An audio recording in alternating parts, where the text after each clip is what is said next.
چلتے جاتے ہیں. ساری دنیا کو پتا چل گیا کہ وہ پنجاب سپیڈ کیا چیز تھی. وہ سارا جو یہ لوگوں کو میڈیا کے ذریعے اشتہاروں کے ذریعے یہ امپریشن دیا ہوا تھا کہ یہ کوئی بڑے سمجھدار لوگ ہیں، وہ تو عوام کے سامنے ایکسپوز ہو گئے ہیں. لیکن مسئلہ اس وقت پاکستان کا ہے.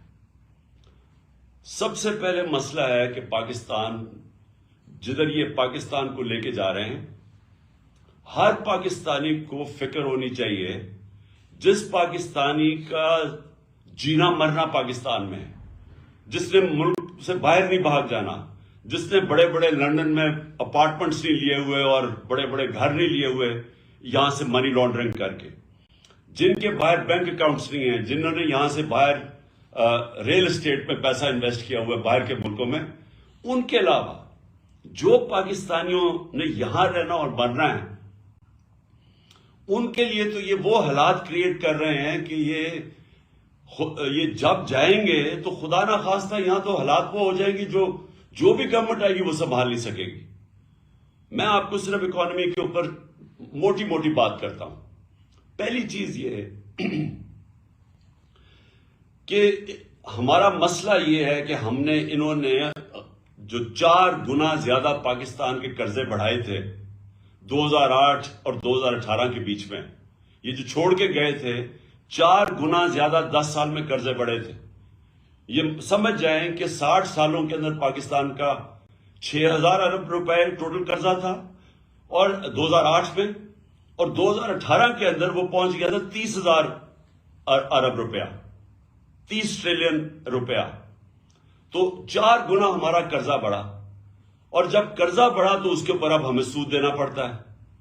تو پاکستان کا اب حالات یہ ہیں کہ اگر ہماری معیشت بڑھتی نہیں ہے تیزی سے، جس کو اکنامک گروتھ کہتے ہیں، اگر اس ملک کی اکانومی بڑھتی نہیں ہے اور اگر وہ اکانومی سکڑنا شروع ہوتی ہے تو وہ قرضے تو بڑھتے جا رہے ہیں. تو ہم نے قرضہ واپس کیسے کرنا ہے؟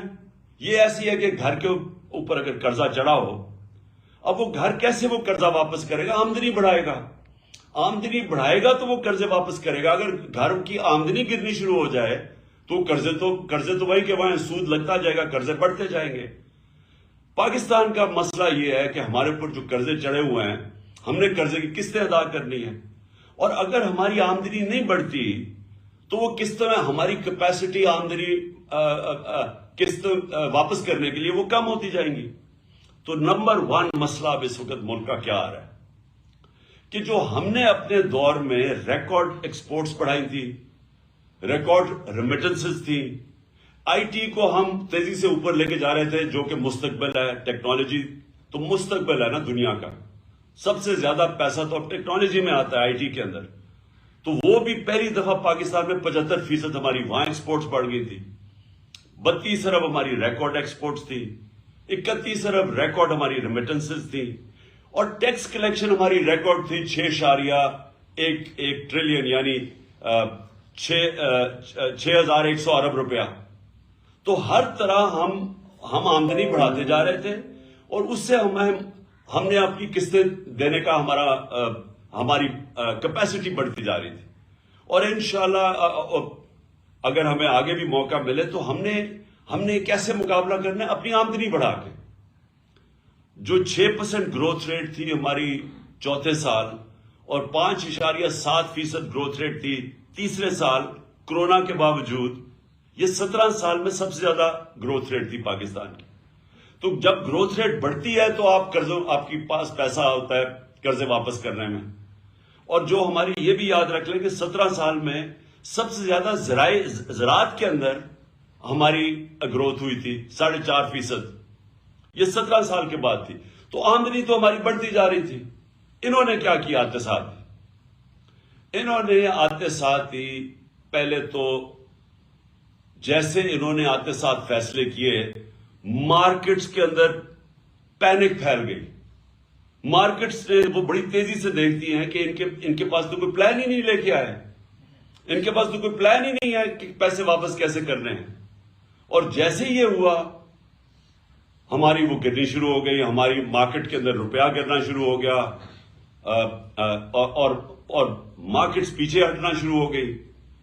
اور یہ میں نے پہلے 1 جون کو انٹرویو دیا تھا اس کو سمیع ابراہیم کو، جس میں نے کہا تھا کہ کیونکہ ان کے پاس اب پلان نہیں ہے، مجھے خطرہ یہ ہے کہ یہ ملک کو ادھر لے کے جا رہے ہیں کہ اگر اکانومی سکڑنی شروع ہو گئی تو ہم اپنے قرضے واپس نہیں کر سکیں گے۔ اور میں نے تب پریڈکٹ کیا تھا، یہ آپ سے تقریباً آپ سوچ لیں 6 مہینے پہلے، کہ یہ جس طرح جا رہے ہیں یہ ملک کو ڈیفالٹ کی طرف لے کے جا رہے ہیں، اور ڈیفالٹ کا آپ اندازہ نہیں لگا سکتے کہ خدا نہ خواستہ ہم ڈیفالٹ کر جائیں تو ملک ادھر پیچھے چلا جائے گا، اور اگر کسی نے بیل آؤٹ بھی کرنا ہوا تو پاکستان کا جو سیکیورٹی ہے، نیشنل سیکیورٹی، وہ خطرے میں چلی جائے گی۔ تو بڑا انہوں نے شور مچایا کہ جی دیکھیں عمران خان کو غدار مجھے کہہ دیا، اور اسمبلیوں میں بڑا شور مچایا۔ تو آج ساری دنیا کہہ رہی ہے کہ ہم ڈیفالٹ کی طرف جا رہے ہیں۔ انہوں نے 7 مہینے کے اندر ملک سے جو کیا ہے وہ دشمن بھی نہ کرے۔ سب سے پہلے تو جو کیپیسٹی تھی قرضے واپس کرنے کی، وہ گرنی شروع ہو گئی، ایکسپورٹس گرنی شروع ہو گئی، ریمیٹنسز تھی وہ گرنی شروع ہو گئی۔ انہوں نے جب ڈالر کو روکا، اس کی جو اصل ویلیو ہے، تو جو ڈفرنس تھا ڈالر میں اور مارکیٹ ریٹ میں، جو آفیشل ریٹ اور مارکیٹ ریٹ میں جتنا وہ بڑا، ریمیٹنسز گرنی شروع ہو گئی۔ اوورسیز پاکستانیز کا اعتماد اٹھ گیا، اور اس کے بعد آج یہ حالات ہے کہ انٹرنیشنل مارکیٹس کا اعتماد اٹھ گیا ہے۔ جو سی ڈی ایس ایک ہوتا ہے کہ پاکستان کی کیپیسٹی قرضے واپس کرنے کی، یہ جو سی ڈی ایس، یہ ہمارے دور میں 5% تھا کہ خطرہ ہے کہ پاکستان قرضے واپس نہیں کر سکتا، وہ 5% تھا، آج 100% سے اوپر چلا گیا۔ کہ مطلب یہ کہ باہر کی دنیا اب سمجھتی کہ پاکستان قرضے واپس نہیں کر سکتا، ڈیفالٹ کی طرف جا رہا ہے۔ اور دوسری طرف 88% پاکستان کی بزنسز یا انویسٹرز نے کہا ہے کہ ان کو اس حکومت پہ اعتماد نہیں ہے۔ تو نہ اندر اعتماد ہے، نہ باہر کے ملکوں کو اعتماد ہے۔ اور ان کے پاس اب روڈ میپ کیا ہے کہ اب ان کے پاس کیا طریقہ ہے کہ ملک کو ادھر سے نکالیں گے؟ کوئی روڈ میپ نہیں ہے ان کے پاس۔ آج جو اسحاق ڈار نے آ کے شروع میں کہا میں موڈیز کو بھی ٹھیک کر دوں گا، تو آئی ایم ایف کو بھی ٹھیک کر دوں گا، آج وہ چپ کر کے بیٹھ گیا ہے، کیونکہ کوئی باہر سے لوگ ان پاکستان میں نہ انویسٹ کریں گے، نہ باہر کے کمرشل بینکس پاکستان کو قرضے دیں گے، کیونکہ پاکستان کا جو رسک ہے اب ڈیفالٹ کی، وہ 100% سے بڑھ گئی ہے۔ اور دوسری طرف جب اندر بھی لوگ انویسٹنگ کریں گے تو ٹیکس کلیکشن اب گرنی شروع ہو گئی ہے، ان کی آمدنی کم شروع ہو گئی ہے۔ اور انڈسٹری، یہ یاد رکھیں کہ جو سب سے بڑا ہمارا کارنامہ تھا، ہمارا جو پاکستان کے اندر انڈسٹریل گروتھ تھی وہ 10.7% پہ تھی۔ یہ بھی کوئی 17-18 سال کے بعد سب سے زیادہ انڈسٹریل گروتھ ہو رہی تھی، جس سے نوکریاں مل رہی تھی۔ جس طرح فیصل آباد کے اندر ٹیکسٹائل انڈسٹری کو لیبر نہیں مل رہی تھی، مزدور نہیں مل رہے تھے، کیونکہ انڈسٹری گرو کر رہی تھی۔ آج وہ انڈسٹری آ گئی ہے 1% پہ۔ ہمارے دور میں 6% اکانومی گرو کر رہی تھی، آج آ گئی ہے وہ سمجھتا ہے کہ 1% سے بھی کم ہو گیا۔ اس کا مطلب بے روزگاری بھی بڑھتی جائے گی۔ اور اس کے اوپر جو زراعت ہے، جو کسان ہیں، آج کسان سڑکوں کے اوپر تھے، کیوں تھے؟ کیونکہ کسانوں کے اوپر جو چیزیں ہم نے جو ان کا فائدہ آیا تھا، ہم نے جو کسانوں کو پیکج دیا تھا، جس سے ہم نے انشور کیا تھا کہ ان کے جو ان کو منافع ہو، ان کی آمدنی بڑھے۔ ہم نے جو شوگر ملز کو دبایا تھا کہ آپ نے صحیح ٹائم پہ کرشنگ کرنی ہے، پھر کسان کو صحیح ٹائم پہ پیسے دینے ہیں اور پورے پیسے دینے ہیں، تو اس کی وجہ سے جب کسان کی آمدنی بھی بڑھی اور اس کے بعد اس کے پاس جب پروفٹس ہوئے، اس نے اپنی زمین پہ لگایا۔ اس لیے ہمارے زراعت میں 4 بمپر کراپس ہوئی تھی، جو مین 2 سال جو مین ہماری جو ہماری کراپس ہیں۔ تو آج کسان اس لیے رو رہا ہے کہ ڈیزل کی قیمت کہاں سے کہاں چلی گئی۔ اور میں ڈیزل کا یہ بھی بتا دوں کہ ڈیزل اور پٹرول ہمارے دور میں 150 روپے کے اوپر 1 لیٹر تھا۔ اور یاد رکھیں انٹرنیشنل مارکیٹ کے اندر اس وقت تیل کی قیمت 105 سے $110 تھی پر بیرل۔ آج وہ نیچے آ کے 80 پہ پہنچ گئی ہے، 80 81 پہ، اور آج ڈیزل پہنچ گیا ہے 235 پہ، پٹرول پہنچ گیا 240 پہ یا 44 ہے۔ روپیہ ہمارے دور پہ جب انہوں نے نو کانفیڈنس کیا تھا تو 178 کا ڈالر تھا، آج ان کی آفیشل ریٹ کو چھوڑے مارکیٹ کے اندر 245 250 روپے پہ ڈالر نہیں مل رہا۔ تو ہوا کیا اس سے جو قیمتیں ہیں، جو ساری کاسٹ ہے وہ اوپر چلی گئی ہیں۔ 50 سال میں سب سے زیادہ مہنگائی ہوئی ہے۔ مہنگائی کی وجہ سے اسٹریٹ کرائم بڑھ گئی ہے۔ آپ پوچھیں، ہر جگہ گاڑی، موٹر سائیکل گاڑی سنیچ کرنے کے لیے یہ ہر جگہ اسٹریٹ کرائم بڑھ گئی ہے، کیونکہ مہنگائی بھی بڑھ رہی ہے اور بے روزگاری بھی بڑھ گئی ہے۔ تو کہنے کا مقصد یہ ہے کہ ہمارے لیے تو کوئی نقصان نہیں ہو رہا، گالیاں تو ان کو پڑ رہی ہیں، لیکن ملک بیٹھتا جا رہا ہے۔ اور ہم اگر ابھی اپنے ملک کے لیے الیکشنز کی طرف نہیں جاتے تو پولیٹیکل سٹیبلٹی نہیں آنے لگی۔ جب تک پولیٹیکل سٹیبلٹی نہیں آئے گی، اکانومی سٹیبلائز نہیں کرے گی، اور ان کے پاس کوئی طریقہ نہیں ہے اب اکانومی کو سٹیبلائز کرنے کا، یا انویسٹمنٹ لانے کا، یا کوئی مدد کرے باہر سے۔ لہذا یہ جو ہم اسمبلیز کا ہم نے فیصلہ کیا ڈیزالو کرنے کا، اس کا سب سے پیچھے مقصد پاکستان ہے، کہ ہمارے ملک کی اس وقت ضرورت ہے کہ ہم جلدی سے الیکشن میں جائیں، اس لیے کہ ایک سٹیبل گورنمنٹ جب آئے گی، جب مارکیٹس کو باہر بھی اندر بھی اعتماد ہوگا کہ اب حکومت آ گئی ہے 5 سال کے لیے، تو اس کے بعد وہ سٹیبلائز ہو جائے گا اور پھر اگلے لوگ پلاننگ کریں گے۔ جو سرمایہ کار ہے، جو انویسٹر ہے، وہ یہ ہمیشہ سوچتا ہے کہ میں اگر اپنا پیسہ لگاؤں گا تو ملک میں 1 سال 2 سال 3 سال کے بعد کیا ہوگا، کیونکہ ایک دم تو اس کو نفع نہیں ملنا شروع ہوتا۔ تو جب اس کو اعتماد ہی نہیں ہوگا کہ یہ گورنمنٹ کتنی دیر چلے گی، آگے کیا ہوگا، تو وہ پھر پیسے روک کے بیٹھ جاتا ہے، جو آج پاکستان میں ہوا ہے۔ تو اس لیے الیکشنز کروانے تاکہ پولیٹیکل سٹیبلٹی سے ہماری اکانومی سٹیبلائز ہو۔ دوسرا مسئلہ کیا ہے؟ دوسرا مسئلہ ہے صوبوں کے اندر۔ ہمارے جو صوبائی حکومتیں ہیں، ابھی کے پی کے والوں سے بھی میری بات ہوئی ہے، وہاں محمود خان سے، یہاں پنجاب کی یہ بیٹھے ہوئے ہیں آپ کے سامنے محسن نگاری، یہ آپ کو بتائیں گے حالات کیا ہے۔ پنجاب میں غالباً 176 ارب روپے کی شارٹ فال ہے جو انہوں نے سینٹر نے دینی تھی، نہیں دی۔ پختونخوا چھوٹا سا صوبہ ہے، وہاں 120 ارب روپے انہوں نے دینے تھے، وہ شارٹ فال آ گئی ہے سینٹر سے۔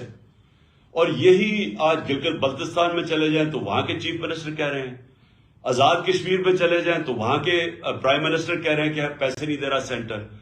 میں نے سنا بلوچستان کے اندر بھی یہی مسئلہ ہے، وہ بھی کہہ رہے ہیں کہ ان کو جو سینٹر سے پیسے ملے وہ نہیں ملے۔ پختونخوا چھوٹا صوبہ ہے، وہاں بھی یہ مسئلہ آ گیا، وہ اپنے لوگوں کی سیلریز نہیں دے سکتے، پروجیکٹس رک گئے ہیں وہاں۔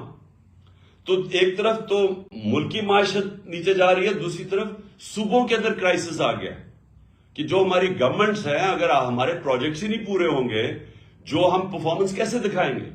وہ دوسرا ایک خوف آ گیا صوبوں کے اندر۔ تو اس لیے یہ سب کچھ دیکھتے ہوئے یہ میں نے فیصلہ کیا تھا کہ اس وقت ہم یا تو یہ ہوگا کہ یہ ہمارے ساتھ بیٹھیں اور یہ سوچ لیں کہ تقریباً 66% پاکستان میں الیکشن ہوگا، پختونخوا اور پنجاب کا اگر یہ ڈیزالو کرتے ہیں اسمبلیز تو 66% پاکستان میں الیکشن ہوگا۔ تو کیا یہ ملک اور باقی ویسے رک جائے گا کام؟ کیونکہ ساری جو پارٹیز ہیں جو یہ ابھی بیٹھی ہوئی ہیں 12-13 پارٹیز پی ڈی ایم کی، ان ساروں نے بھی الیکشن میں نکل جانا ہے، تو گورنمنٹ تو فریز ہو گئی، فیڈرل گورنمنٹ۔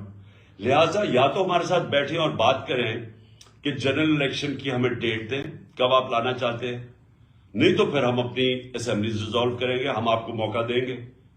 ہم یہ آپ کو موقع دے سکتے ہیں کہ ہمارے ساتھ بیٹھیں اور ہمیں بتائیں کہ کیا یہ آپ چاہتے ہیں کہ صرف 66% پاکستان میں الیکشن ہو اور آپ سینٹر پہ بیٹھے رہیں؟ تو ایک تو یہ آپ کے ان کے لیے ہے بیٹھنے کے لیے نیگوسی، کیونکہ ابھی تک ہم نے بڑی کوشش کی، یہ پاس ہی نام ہی نہیں لیتے الیکشن کے۔ صرف ایک وجہ ہے کہ ان کو ڈر لگا ہوا ہے کہ جیسی الیکشن ہوگا انہوں نے پٹ جانا ہے، تو یہ ڈرے ہوئے ہیں الیکشن سے، اور اس کے لیے ان کو کوئی فکر نہیں ہے ملک کی۔ ابھی تک جو ان کا روڈ میپ نظر آیا، میں یہ بھی آپ کے سامنے رکھ دوں، ان کا روڈ میپ کیا ہے؟ معیشت کے اندر تو تباہی کی طرف جا رہا ہے، تو ان کا تو کوئی ابھی تک نظر ہی نہیں آیا کہ یہ کیسے نکالیں گے ہمیں وہاں سے. لیکن جو نظر آ رہا ہے وہ یہ ہے کہ ہمارے اوپر کیسز کریں، کسی طرح عمران خان کو ڈسکوالیفائی کریں. وہ آصف زرداری نے تو غالباً کہہ ہی دیا ہے، مجھے بھی بتایا گیا کہ اس نے تو کہا ہے کہ عمران خان کو ڈسکوالیفائی کریں یا جیل میں ڈالیں. تو یہ ان کا بس ایک پلان ہے کہ کسی طرح وہ ڈسکوالیفائی کریں، جیل میں ڈالیں، پی ٹی آئی کے لوگوں کے اوپر کیسز کریں، ہراساں کریں. اس کے علاوہ تو مجھے ابھی تک کوئی روڈ میپ نظر ہی. اور دوسرا اپنے کیسز ختم کریں. اپنے کیسز کے اوپر یہ جو 1100 ارب روپے کا ڈاکہ مارا گیا اس ملک کے اوپر، انہوں نے قانون چینج کر کے نیب کے اسمبلی میں بیٹھ کے انہوں نے ساروں نے اپنے کیسز ختم کروا رہے ہیں. تو ان کا تو یہ روڈ میپ ہے کہ اپنی چوری کی کیسز ختم کی جائیں اور کسی طرح ہمیں ڈسکوالیفائی کر کے راستے سے ہٹایا جائے، کیونکہ الیکشن ہی آپ لڑ نہیں سکتے. تو اس کے علاوہ تو ان کا کوئی روڈ میپ ہے ہی نہیں. اور اس لیے ہم نے یہ فیصلہ کیا کہ بجائے اب ہم، کیونکہ انہوں نے تو بیٹھنا نہیں ہے الیکشن کے لیے، ملک ان سے سنبھالا نہیں جا رہا، لہٰذا یہ ہم نے فیصلہ کیا. میں پھر سے آپ کو کہہ دوں کہ کوئی ہمارے ساتھ کاف لیگ مکمل طور پہ کھڑی ہے، ان کی ٹوٹل بیکنگ ہے. انہوں نے مجھے چودھری پرویز الہی نے مجھے بالکل آ کے پوری اعتماد دیا ہے کہ جب بھی میں چاہوں گا انہوں نے اسمبلیز ڈیزالو کر دینی ہے، اسمبلی ڈیزالو کرنی ہے. تو ہمارے پاس وہ پوری آپشن ہے. میں صرف آپ کو میں صرف باری باری ڈویژن وائز آپ سے بھی میں سب سے بات کروں گا تاکہ آپ سب کو کلیئرٹی ہو جائے اس میں، تاکہ آپ سب آن بورڈ ہو جائیں.